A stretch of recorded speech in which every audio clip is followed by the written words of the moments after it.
Remember, you can get in touch with our Fearsome Foursome by emailing clubdubpodcast@mail.com and through Twitter, using the hashtag @clubdubpodcast.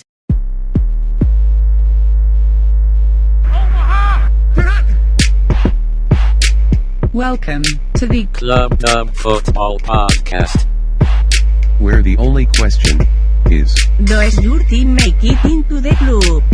Can he get in? No, he cannot! Hi, gents. Hi, Rob. It's only week one. Goodness me. We have found stuff to talk about for the last 7 months. We've made every NFL fans week with interesting and exciting banter. But my God, it feels great to talk about football, doesn't it? So welcome to our week one show, where we will be, for the first time in a long time, picking winners out from our key feature games to put them into Club Dub. We'll not only cover all of this, but we'll end today's pod by talking about this week's NFL hot topic. But do you know what? Let's not wait any longer. We have got 4 games to talk about, one key game picked out by each of us. And Aldrin, you're going to kick us off with what is your game of the week. What is it you've plumbed for? So the game I've gone for this week is the LA Chargers against the Washington football team. And I feel like it's just one of those that's got exciting pieces on both sides of the ball. I think the Chargers we're all pretty high on last year and probably coming into this year with Justin Herbert, and kind of excited to see what he can do in year 2. With Washington, I think you've got that kind of exceptional young defense that they kind of built themselves on last year. And into the mix, they've added the elder statesman in Fitzmagic, trying to take them over the hump and elevate that kind of offensive side of the ball that was a little bit stuttering last year. They really heavily relied on that defense to get them out of a few jams and ultimately fell short on the offensive side of the ball. So, just 2 intriguing teams. I think they're both coming with, I don't know, that kind of maybe promise and allure of getting towards the playoffs this year. I think it'll be tough for both of them. But the team that I am going to plump for is probably the Chargers. I think they've got that little bit of an edge. I think Herbert really elevates that team, and the fact that they've got a lot more health on defense this year. I think they've got Derwin James and a number of other kind of key pieces that they've added to kind of elevate that secondary that was maybe a bit lacking last year. So yeah, they're my team. I'm really excited to see what the Chargers can do this year. I think the Chargers have got a really good shot at, I think it's going to be a wild card position, because remember there's 3 of them available now, isn't there? So I think they've got a good chance of getting one of those, especially if Justin Herbert can build on that incredible rookie season. Obviously, having taken him as my primary quarterback in our fantasy football draft, I am heavily invested in lots of touchdowns, very few interceptions. I'm not sure it's going to go quite that well against that football team defense, who I think are kind of the stronger unit there. And I've gone for the Chargers as well. And I think it's just because if you weigh up Chargers offense versus football team defense, I think you give the edge to the Chargers offense. Washington football team offense versus Chargers defense, I still think you give the edge to the Chargers there. I think overall across both of the 2 main units, not disrespecting special teams, but across those 2 main units, I think the Chargers have the advantage in both. So that's kind of what I'd expect to see. I think the Chargers will get by, but it's not going to be like a blowout boat race. This is going to be, they might get by a score. See, I end up landing in a similar place, but for very different reasons. For me, the Chargers last season were great. We've already said about Herbert and the things they were able to do. But what cost the Chargers so many games was ultimately just really odd decisions by the head coaches and coordinators. You know, the game management, the clock management, actually, even specifically, you could argue cost them a couple in the W column. So Brandon Staley for me is a really interesting question going into this season, because not only is he a bit of an unknown at head coach, he was also a relative unknown as defensive coordinator. You know, came in, took over what was already a star-studded defense with the Rams, of course, within the same city.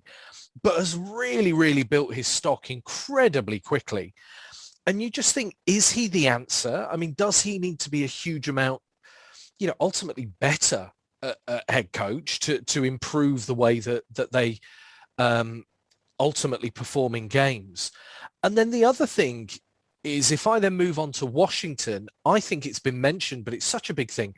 Fitzmagic is an absolutely huge upgrade for them. I mean, I loved what Alex Smith did. I think Alex Smith's story was incredible. And actually, I thought Alex Smith played well, particularly against the Steelers last season in some of those games that they really came out and grabbed wins that kind of nudged them, close to the playoffs. But you know what? I just think Fitzmagic makes them vertical. They had no quarterback that gave them a real deep threat.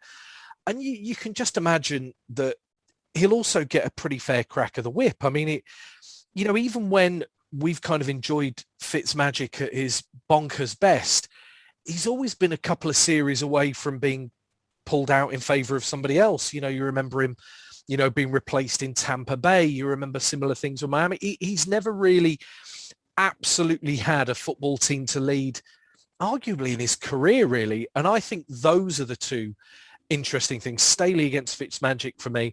But for all of my different rationale and different thinking, I probably do land the same. I have this close, but I've also gone the Chargers. So PB, round us out with this one. What are your thoughts?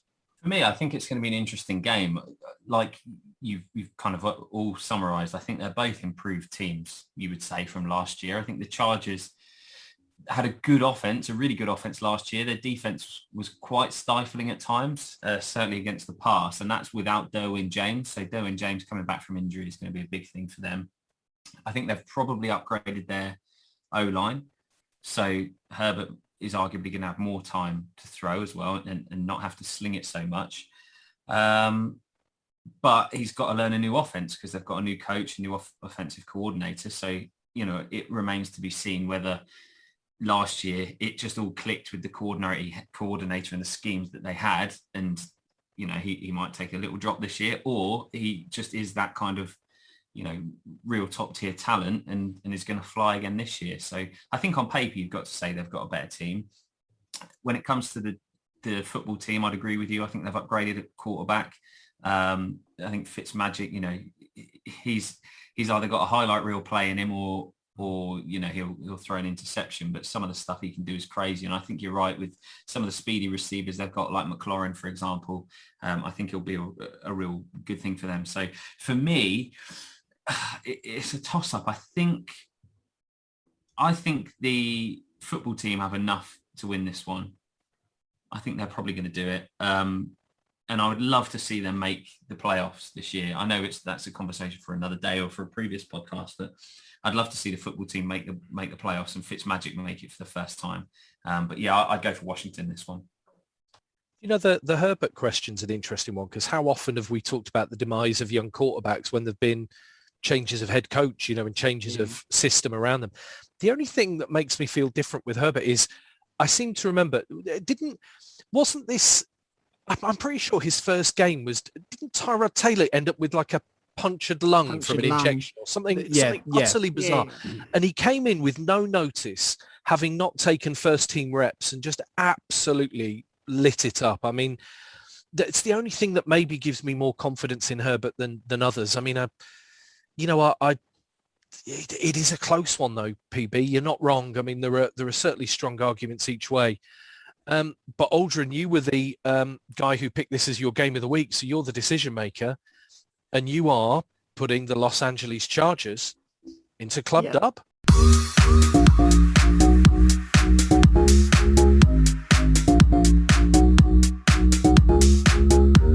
So there's our first team of 2021 in Club Dub. Congratulations to the Los Angeles Chargers. Hope you're listening. Tell your friends. So with the second game of our new season, JB, I'm throwing over to you. And which game have you selected? I have selected the Green Bay Packers at the New Orleans Saints. Just to start talking about this NFC clash with a little bit about the AFC, because I think the AFC offers a heck of a lot of teams that are in the contention for kind of playoff spots for potentially going all the way. outside of like the obvious things like the Chiefs, the Ravens, I think we can talk about the Browns, the Bills, the Dolphins, potentially the Titans, etc. The NFC to me is a little cloudier than that because I think you have to take the Bucs seriously because of the performances, especially towards the end of last season and everybody that they've been able to bring back. After that, I think there's questions. So to me, the Packers versus the Saints gives us that first week one look at two teams who historically have always been up there in the mix, but I think have still got questions. Green Bay, you probably lean into a little bit more because they've still got Aaron Rodgers. And I think the questions around them are, is Aaron Rodgers going to be the Aaron Rodgers that we saw last year? Is he going to be the one that absolutely lit the league up and threw something like 40, I think it was over 40 touchdowns, despite still needing weapons around him, apparently? Has Matt LaFleur been able to kind of iron out the creases in that relationship and get his like all universe quarterback back on his side? Whereas with the Saints, it is almost like it's a rebuild all over again because this is the first time in a decade that they're marching in the battle without Drew Brees. And you can have your opinions on which quarterback they should have gone. Should they have gone with Taysom Hill? Should they have gone like they have with Jameis Winston? Or maybe should they have gone and got somebody else? But Jameis is that's going to line up and take that first snap for offense. And the Saints really seem high on him. The Saints seem to think that he isn't that player that we saw with the Bucs, as we keep referring to every time we talk about Jameis Winston, that feast and famine player. You've still got Alvin Kamara. You've got, I think it's Marcus Callaway, the wide receiver who kind of really shone in the preseason without Michael Thomas there. You've got Michael Thomas that's going to be coming back. So what are the Saints? What are they going to be? Kind of, we talk a lot about like Sean McVay and Kyle Shanahan, especially in terms of like great offensive minds that can do an awful lot.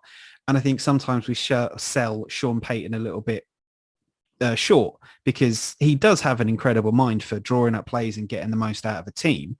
Is this just another notch in that Hall of Fame worthy, I think, career of Sean Payton that will end up talking and saying, look at what he's been able to do with great pieces and not so great pieces and still able to do it. So for me, especially looking at that quite short, like four game evening slate, I think that's the one that jumps out. So I think the Sean Payton point is a great one. Absolutely Hall of Fame career for Sean Payton in my mind. And I think he is building again in a very interesting way. The noise about Jameis Winston being better in camp, I think if we not from like his second season, we've always heard he's better in camp. There's always a new wrinkle to the story. Like, is it eye surgery now? What's he had done that supposedly stops all of his problems? He's had LASIK, so now he can eye surgery. see the pics. It's very nice. Yeah, indeed. He'll be able to see all those interceptions he throws. I mean, on the one hand, I'm with you. I think there are questions about the Saints. I think the Saints could end up being okay, but no better, which would be a real downward trajectory for them after the decade and more they've had under Sean Payton. I don't have as many issues with the Packers. You're right. I think the relationship between, Rodgers and Brian Gutekunst and potentially with Matt LaFleur seems to be better. But ultimately, you put NFL players on the field, they are, probably Aaron Rodgers more so than most, absolute just born competitors. And I can imagine that just fading away if there's not a drama in the first 5 or 6 weeks of the season. Or a poor play call on the field, the likes of which we saw in the championship game against Tampa. So I think, I don't know, I'd probably put Green Bay in my top 3 or 4 shoo-ins for the playoffs. I like your questioning about the Saints, though. I think it will be interesting to see. And I don't think Breeze was, the level we'd have maybe seen in previous years last season. Maybe he was a couple of years removed from that. But it is amazing what a steady hand and a Hall of Fame kind of type presence under center can have for a roster. So we'll just see what the Saints do. But I tell you what, if it was close, I would be surprised. And if it was close, I think the Saints could take an awful lot of credit from a performance like that. I'm kind of with you on that. I feel like the Saints are probably going to be good and no better this year, and they should be probably happy with that, given the kind of turmoil that they're in with their quarterback situation. The whole Michael Thomas thing seems odd. The relationship there seems a bit strained, and equally, the guy can't stay fit long enough to make a meaningful impact on the team. And certainly if you're Jameis Winston going into that, certainly where he thrived in Tampa was with, Mike Evans, a great pair of hands to maybe cover up some of his shortcomings with, launching deep balls into the sky and just a talented receiver like Mike Evans was bringing them down where maybe others wouldn't. So I think missing Michael Thomas doesn't help your stock.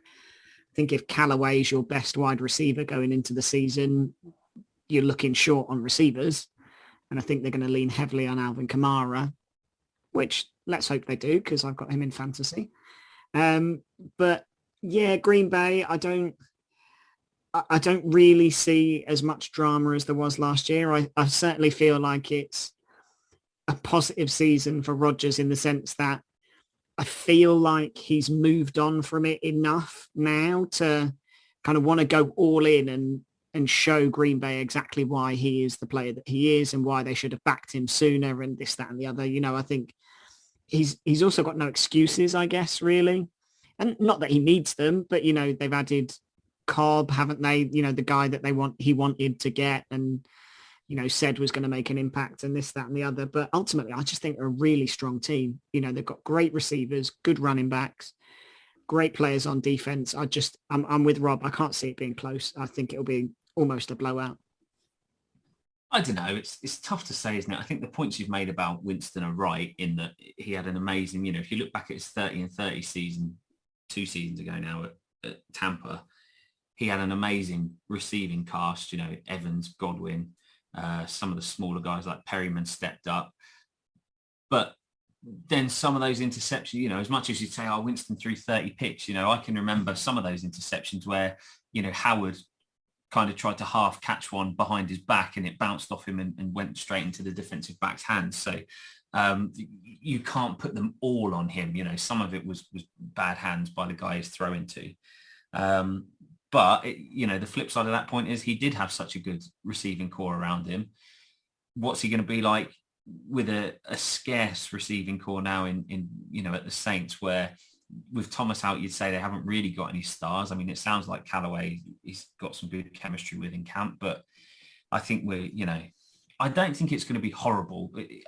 I think he is a serviceable quarterback at the NFL level. And I think if he's learned to be a little bit less trigger happy and maybe take the safer play rather than trying to run around and keep a play alive and either take a sack or fumble the ball, then I think it could be interesting. But in this one, I think the consistency that the Packers have had with their roster versus, all of the pieces that the Saints have lost, I can't see anything but a Packers win in this one. There's one there about, been mentioned a couple of times. I really liked Callaway. I mean, I've watched a bit of preseason action. I think his performance against, I want to say the Jags, was probably one of the most impressive performances of the preseason for me. So I can see the Saints doing something. But for me, there's only one of these teams still in a Super Bowl window, and it's not New Orleans. So yeah, I mean, don't get me wrong, Callaway looked good in that game, but lots of players look good in preseason, and then it comes to naught when the actual defenses are out and the actual schemes are set up. I thought they were great catches, though. I might be proved wrong. Truly great catches. I mean, you're absolutely right. I mean, it might all come to naught, but I thought they were great catches. Yeah, I'd give him a pretty good chance. But look, we're all dancing around this, JB. This is your game, your pick. Who is the second team of the 2020 season finding their way into Club Dub? That would be Wisconsin's own Green Bay Packers.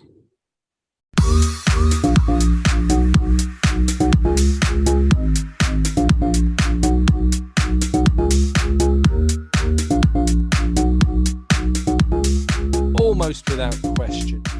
So the Chargers and the Packers have found their way into Club Dub. PB, why not tell the lovely listening public what you think is your game of the week? And we'll take it from there. So I've gone to the other end of the spectrum for my game of the week, and I'm picking the Jaguars versus the Texans, which you would probably say is the bottom of the table clash.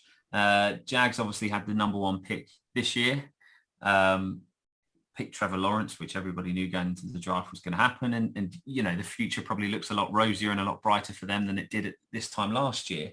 Obviously, they've lost Etienne without actually him playing a meaningful snap of football, which is a big loss for them. He was their second first round pick last year, had a lot of promise, but having lost him, they've still got James Robinson, who kind of burst onto the scene last year. So they've still got that dual threat attack. It's not like they've lost a part of their kind of offense that they can't replace. It'd be interesting to see, Urban Meyer back in the game at the NFL level as a head coach is going to be very interesting to see how that, he had such a successful offense in college. How's that going to transfer to the new NFL as it is now? It's going to be really interesting to watch. Looking at the Texans, I mean, I've picked them in previous podcasts to have the number one pick this time, well, not this time next year, but in the offseason next year, because I just think they've traded away so many of their stars. You think JJ Watt's gone, Fuller's gone, they've kind of torn the roster to bits, but not replaced it with anything meaningful. They don't have any rookies in their starting lineup, which is, I imagine, is fairly unheard of. If you look at their first pick this year, which was in the third round, because obviously they traded 1 and 2 away, it was for Davis Mills, the quarterback, who's obviously one for the future. He's their current backup. But I think you have to say they've got one of the weakest rosters in the NFL. I like Brandon Cooks as a wide receiver. I think it sounds like he's got a bit of chemistry with Tyrod Taylor. But that's, if he's going to go to Cooks, then you're going to put all your coverage there. And I don't really see that they've got a lot else. I know they've just signed Danny Amendola.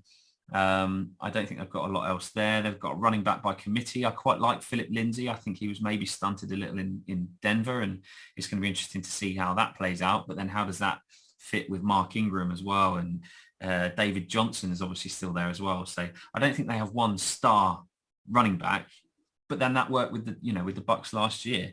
So running back by committee, I guess we'll see how that plays out for them. But the interesting stat for me is that quarterbacks selected number one overall are 0, 12 and 1 in debut starts since 2003. Obviously, the one that sticks out in my mind is Winston versus Mariota in 2015, and Winston threw a pick on his first ever pass. But, it shows that you can come in with all the talent. You can be picked number one. You can be heralded as the quarterback of the future, but it doesn't mean instant success. That not one of them has won. Now, I think Trevor Lawrence could break the mold. And I know that you have all picked for the Jags to win this one in our kind of prediction league. But for me, I'm actually going to go for the Texans. I think this is a bit of a trap game. They've got players that have all played in the NFL before, maybe not all, meaningful starts for kind of playoff contending teams. But I just think maybe that little bit of extra experience might really prove a shock here. So I could be absolutely wrong, but for me, I'm going to go against the grain, and I'm going to say the Texans might take this one. I struggle to get on board with your point of they've got lots of experienced starters. What they've got is a lot of journeyman dross that has been in and out of the league, in and out of the bottom reaches of people's rosters. And I don't know. I just feel like that organization is in such disarray. I think there's so much all over the shop. Who's the quarterback? Who's the running back? It just goes on and on throughout the team. It's like there's no real consensus or clarity. I still think the whole Watson situation kind of hanging over the team. I don't know, I read something earlier this week that said they don't expect Watson to play. Well, it's like, well, he's either going to play or he's not. Why would you say I don't expect him to play? I find the whole thing bizarre. It's almost, I don't know. It just seems all over the place, really, for me. With the Jags, I'm excited to see what they can do, purely because from two perspectives, they're a team we've seen a lot of because they've been over here in London a number of times throughout the games that we've seen. And to be fair, I don't think we've ever seen a disappointing game with them in. They've always proved a bit excitement. I think Lawrence elevates that because he does bring that bit of star quality. I'm totally with you. I certainly don't think rookie quarterbacks automatically breed success. I think as a Colts fan, I saw it with Luck and Manning. Neither of them got off to the best starts in their first seasons. And ultimately, you have to realize that those number one picks are number one picks because their team have performed incredibly poorly the season prior. So they're not a great roster. But I just think they've got more of a direction and more of a philosophy than the Texans have. Plus, I just think they've got better weapons. You know, I think James Robinson was a revelation last year, but a fully justified number one running back in their team. I think, you know, players like Chark and Chenault that they've got in the receiving core are going to thrive with somebody like Trevor Lawrence throwing the ball. So I just think they'll have too much.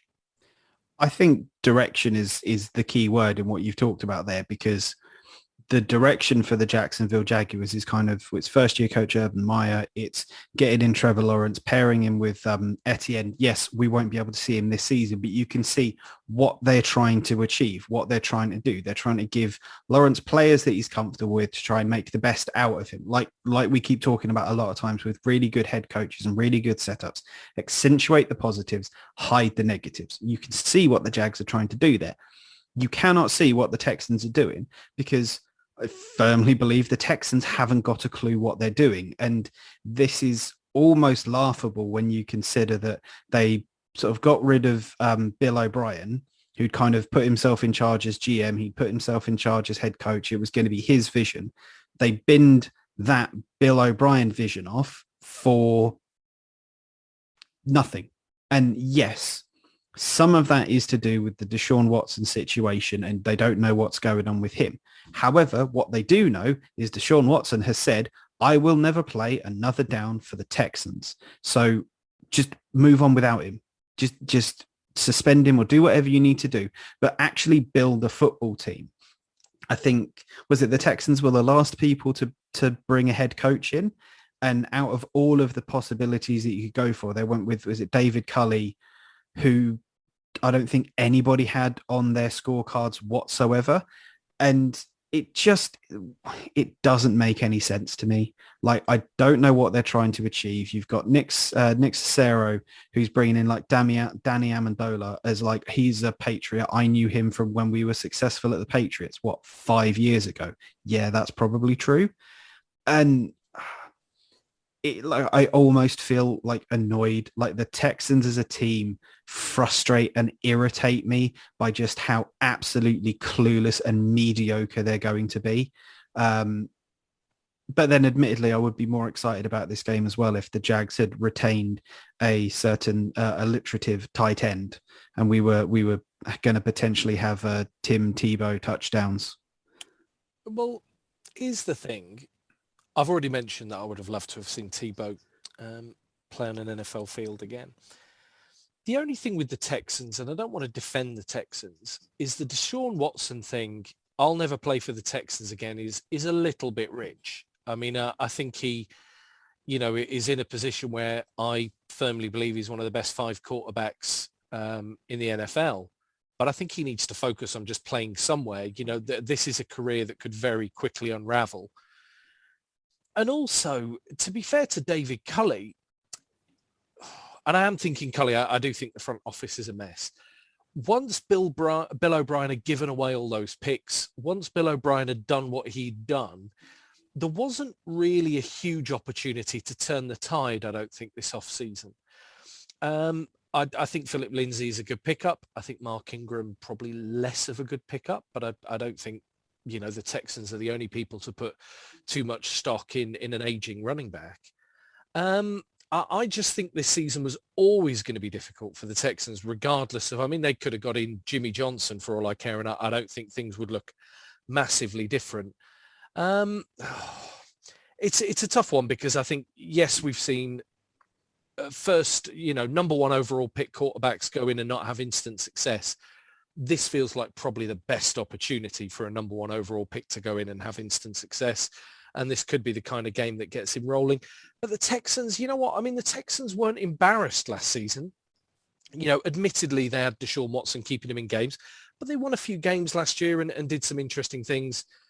Who knows? Maybe David Culley can bring a bit of that Baltimore, I don't know, organization, discipline, whatever you call it, and make something of that. But yeah, I still think I'm landing with Jacksonville.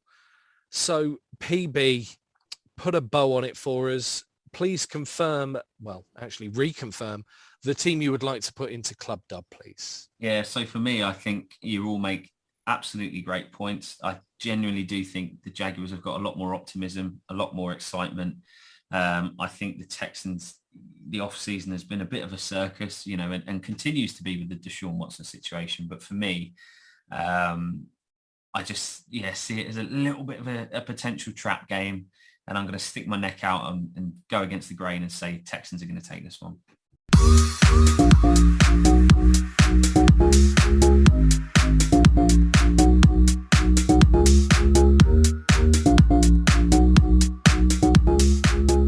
See, you keep saying trap game, Phil. So I just say Phil keeps saying trap game. I think what he means is trapped game, in that it's more likely that we will see the Pride of Los Gatos, California trapped playing their 2002 hit Headstrong than we will the two Houston Texans winning this football game. Wow. Let's cut that was a reference that was I mean, there's niche references and there's niche references, but you know what? It's in there. It's made it, JB. I am surprised. PB, the Texans. Tell you what, everyone's entitled to an opinion. Someone's just got to be wrong. So there we go. And then it rolls around to me. And thank God I took this exercise seriously and actually picked the game of the week. So I've gone for the Buffalo Bills against the Pittsburgh Steelers. And let's roll off the myriad of reasons why this truly is a game of the week. Firstly, two absolutely stacked rosters. You could make an argument that both are within Super Bowl windows. I think certainly let's put a tick in the box for the Buffalo Bills when it comes to that already. You know, looking around the various websites that we all enjoy as NFL fans, the Bills seem to be a very fashionable choice to make it all the way to the big one. We talked about it only as recently as a fortnight ago, and I think we had some of those vibes going for us as well.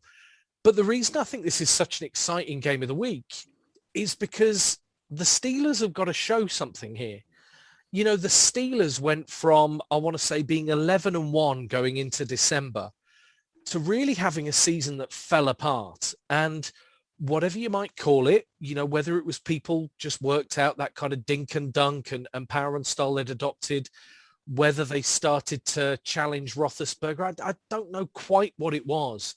But they just really seem to lose that swagger as much as anything else and maybe just start to overthink things to the point where not only did they lose to Washington in that pretty dreary game against the football team, but also, you know, the real, I don't know, it's not an embarrassment, but it feels like a painful loss, let's call it that, to the Cleveland Browns, you know, the perennial whipping boys of that division in the playoffs. So for me, the Steelers are not only a team in a potential Super Bowl window, they're also in that really odd position where they're in a Super Bowl window while also trying to stop a slide, if that makes any sense. You know, because if they get to, I don't know, week 2, week 3, week 4, and there's something like, I don't know, 1-3, all of a sudden you're not looking at this season. You're wondering about how much of this carries over from last season and so on. Now, they're coached well. I expect the defense to be good. I think they've got talented young wide receivers, although I think there's a few players that will probably find their opportunities limit if their play doesn't improve early in the season. But for me, this game has everything. This game has new heirs apparent against maybe a kind of representation of that NFL old guard, a bit like the Saints, you know, a team that have been perennially in the mix along with Green Bay, New Orleans, and so on now for so many years. Is this a change of the guard type moment for the AFC, or is this just a chance for the Steelers to show everybody they are hungry and they are ready? So that's why I think this is every bit the game of the week. JB, as our resident Steelers fan, I'm going to throw over to you next then. What are your thoughts? I think you needed to look up and look at the screen and realize that JB's not there. Oh, my cameras are all frozen, so I can still see JB. He's not sat there. Okay, let me take a Throw it photo over of to what I someone can else. see. So, Aldrin, what do you think of this game and the Steelers' chances? I do agree with you.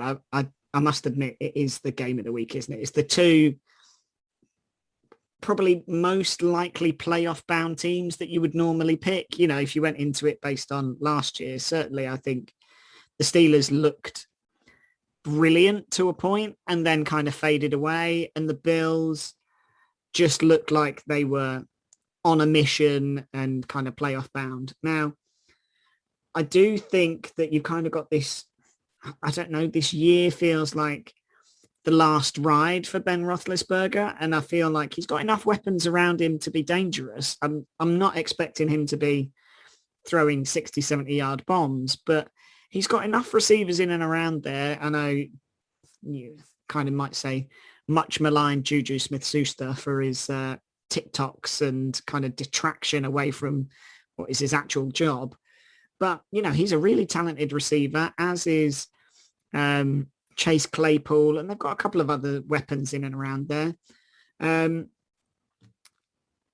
Bills, the Bills are just going to be great. I mean, I can't see anything but another kind of march towards the playoffs from them. I think Allen looked imperious last year, and I don't think that's going to change.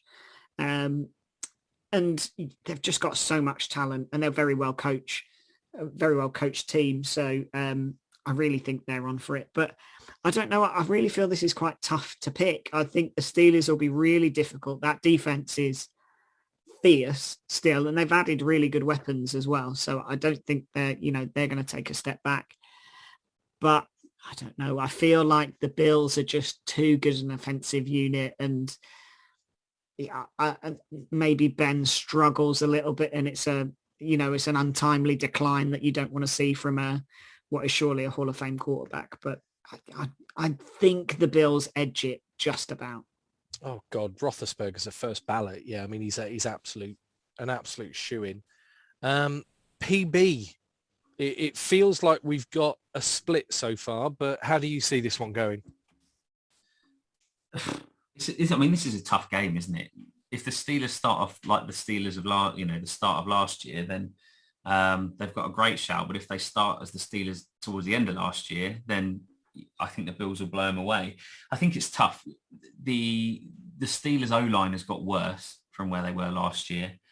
So I don't know, will Roethlisberger have as much time in the pocket?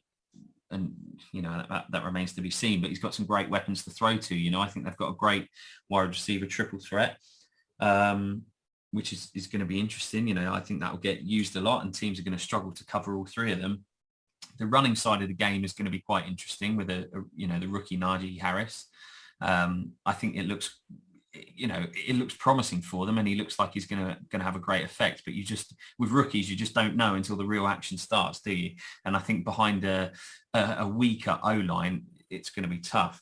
You look at the Bills again. I think they've got some roster consistency. I think Allen is improving year on year. If he can make a step from where he was last year, he's a potential MVP candidate. And Diggs, I think, as well, has made a massive difference to that team. The weak spot for them, I would say, was last year and still is their rushing game, their running back situation. Singletree kind of had a good off season by the sound of it. He's put some work in, and I think there may be some higher hopes for him, but you just don't know. So him and Moss are probably going to split the carries, and we'll see what happens. But for me, I think the Bills have got too much for the Steelers. I think this is going to be a Bills win. And JB, round us out. So I think, obviously I'm going to focus on the Steelers. I think kind of like Rob said, it's an interesting season because it is very much like an all go for the Super Bowl versus I don't want to say necessarily it's stopping a slide, but I think it is kind of embarking on a rebuild. And I think the first round pick of Najee Harris was that. I think getting a first round running back of that caliber, and he looked really good in the preseason, is simultaneously a take the pressure off Big Ben in what is probably going to be his final season, and a start to work him in. So kind of in a season or two, he's really, really top tier, top quality, knows exactly what he's doing. It was the same kind of thing we saw with Le'Veon Bell. He was quite good in his first season with the Steelers in 13, but 14 onwards was kind of when he really peaked and really showed he was capable of being an absolutely game-changing player. And that's what I think we'll get there. Yeah, I think there's still some questions on the offensive line and everything. Where Zach Banner was going to line up, I think was going to be one of them. That's obviously been solved in a way because he's on IR, so he's not going to line up anywhere for the moment. That then brings like rookies like Dan Moore Jr., who really showed out in the preseason as well, and I kind of think showed that his floor was a lot higher than people necessarily expected, which means his ceiling is probably a lot higher as well. There's no real questions for me on the defense. I think we've been through them before.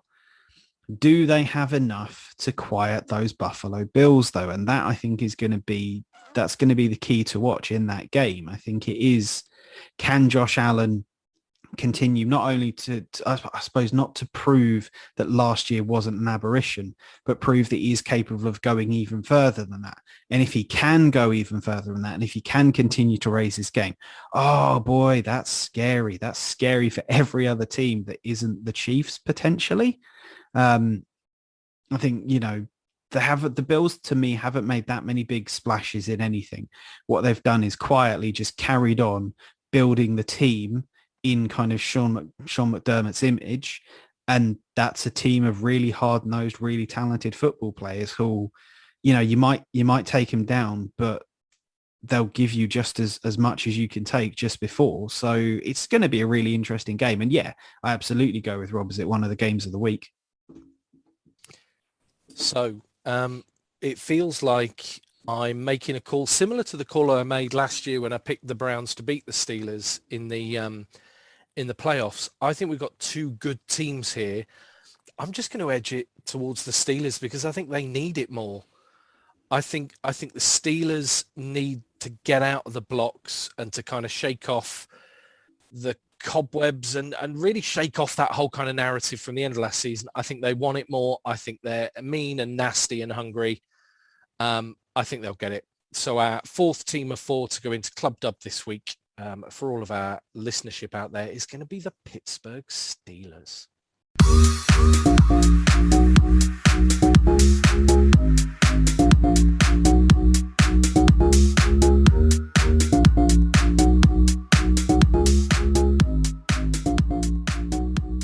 So, gentlemen, to round out our bumper week one show, football is back. And I gave you all a simple question just to ponder and to share with our listenership your thoughts. And it was, looking now rather than at games, at individual teams, who do you think heading into week one needs a win most? And Aldrin, you know it, I'm going to start with you.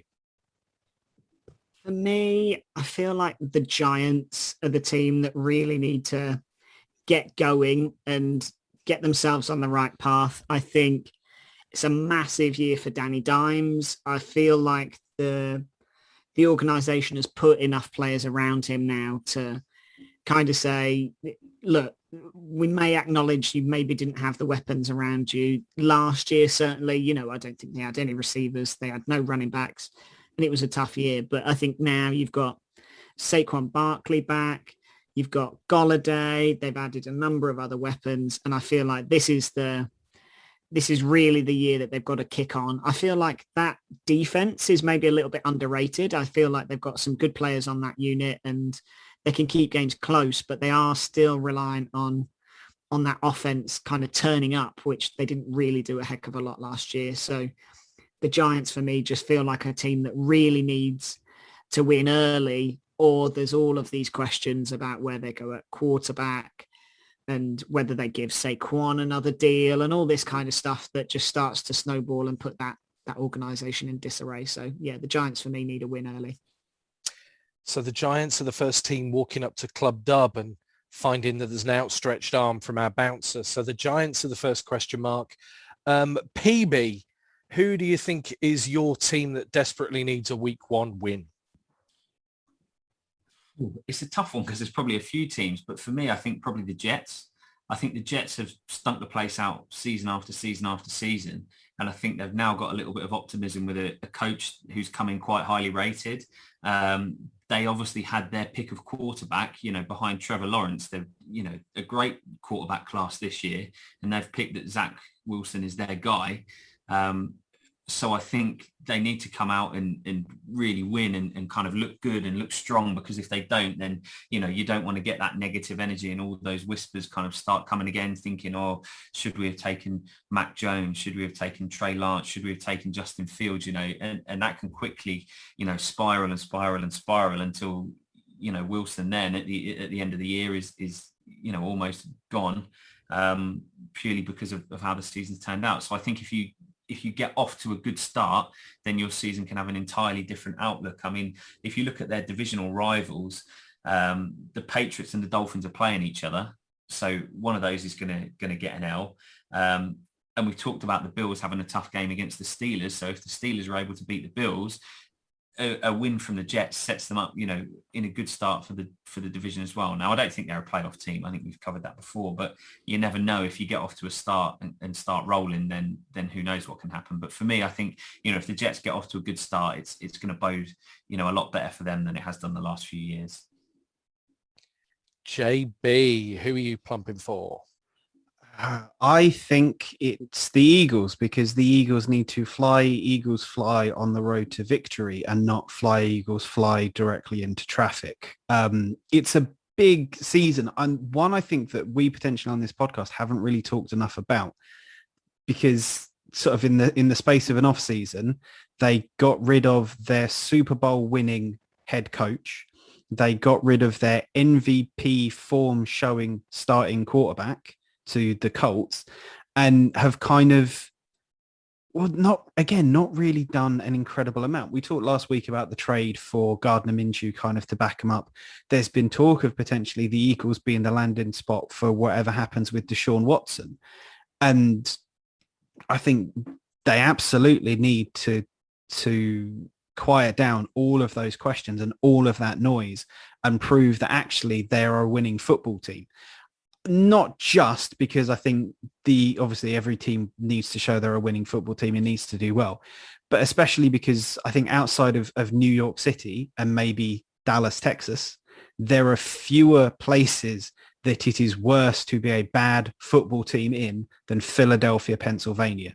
They have won a Super Bowl now, and the expectation, again, just like in Dallas, Texas, will be every year is a Super Bowl year for these Eagles now, and they're going to need to go out and show it, because otherwise, we're going to have so many fan call-in clips to listen to, much like we did repeatedly with Doug Marrone when he got roasted just before his introduction on one of his final appearances last year. So the Eagles, what a shout that is. I mean, until they get rid of Howie Roseman, and surely that's just a matter of time, I'm not sure I can take him seriously. But even then, like Howie Roseman, when he came in after they kind of got rid of Chip Kelly, was seen as the savior. Kind of like they bought in Wentz, they bought back Foles, they kind of built that team to get to the Super Bowl, and everybody loved Howie Roseman. And now, he's kind of public enemy number one.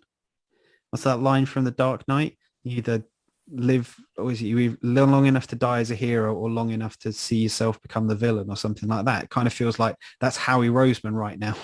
Well, but to be fair, I think he's brought that on himself. You've just described there were three of them, right? And he's driven the other two out of town.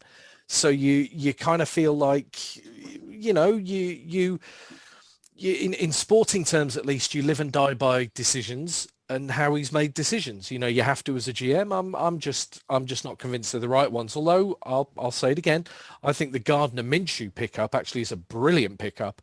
I just think it probably says more about the state of Joe Flacco than it does the state of Hurts. But who knows? I'd love to see Minshew given a go in Philly. So I am going to round us out. Who do I think in NFL terms is not getting past the doorman into Club Dub? I tell you what, I'm going to go similar theme to the Steelers. I'm going to pick the Las Vegas Raiders, because at the tail end of last season, the wheels just came off, didn't they? I mean, that was just I mean, just anemic and just dreadful. And, you know, you get to the end of the season and it's like, oh, are the Raiders going to move on from Derek Carr? They've never quite seen him as their guy. Are they going to do something, you know, fantastic to give the new fan base something to get on board with, blah, blah, blah? And they haven't really, have they? I mean, if they ended last season thinking, you know what, the key to success is Kenyon Drake, and let's pay him like a top-tier running back after a season where he looked nothing like a top-tier running back, I just don't know. I think this could get really nasty for the Raiders because you just, I mean, I'm not as familiar with the line from The Dark Knight as you are to quote it.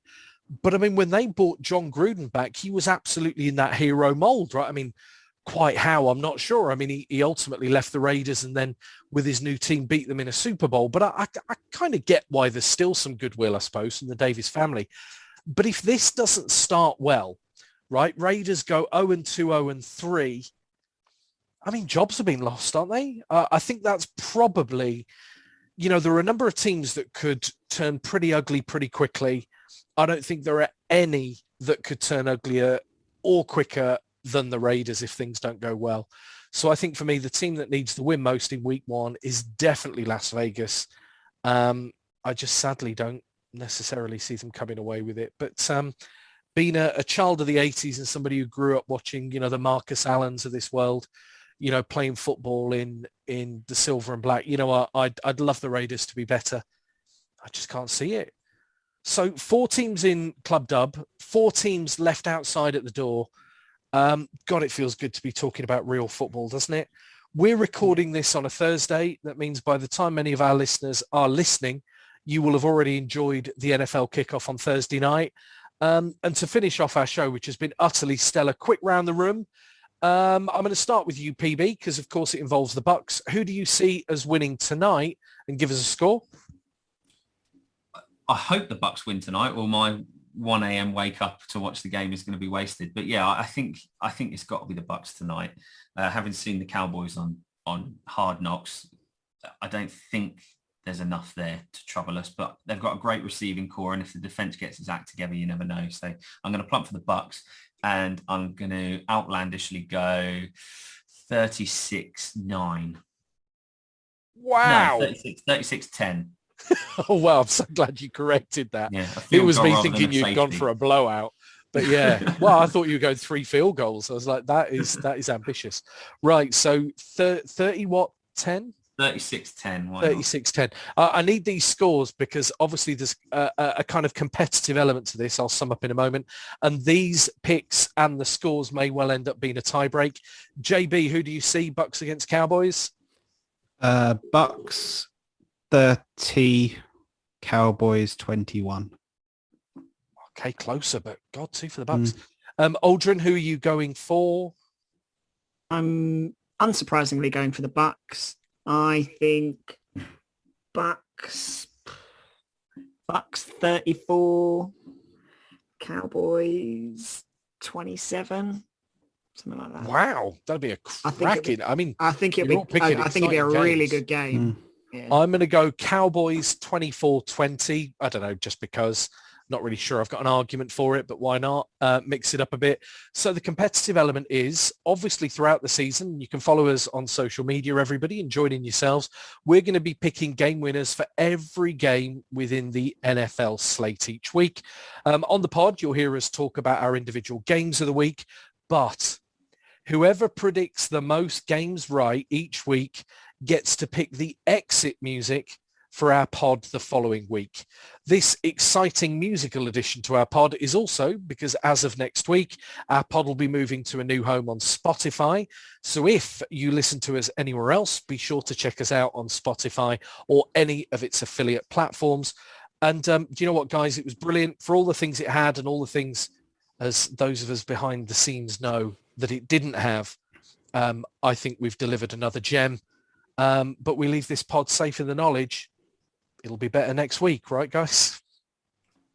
Absolutely. NFL game week 2 to look forward to next week. We'll actually be talking about games that have happened. Games that will have happened, things to describe and share and discuss. I can barely wait. Enjoy your late nights, gents. I hope week 1, game 1 delivers everything we're all dreaming of. And yeah, let's catch up again in 7 days. Thanks, Rob. Thanks, Rob. LFG.